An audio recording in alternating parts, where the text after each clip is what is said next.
Hello' everyone, সকাম এখন খাবলৈ আমি গৈছিলোঁ নাহৰকটীয়াৰ মেবিললৈ আৰু নেক্সট দিনাখনি আমাক ফুৰাবলৈ লৈ গৈছিলে। মাহঁত গাড়ীত গৈছিলে আৰু আমি পাছত স্কুটিত গৈছিলোঁ।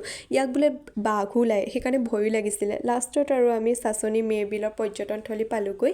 সোমাই মনটো ভাল লাগি গৈছিলে। পৰিৱেশটো একদম নিজান আৰু গোটেই সেউজীয়া হৈ আছিলে আৰু ইয়াত কিছুমান কটেজো আছে, কিন্তু যে মানুহ থাকিব আহিব লগা নাছিলে কাৰণ বাঘ ওলায় ইয়াত। মোক মাতিলে মাছ চাবলৈ, কিন্তু মই এটা মাছো নেদেখিলোঁ। আৰু এই বান্দৰটো বোলে জয়পুৰৰ, মৰমতে ফুল এপাহ দিছিলোঁ, সি আকৌ খাইহে পেলালে।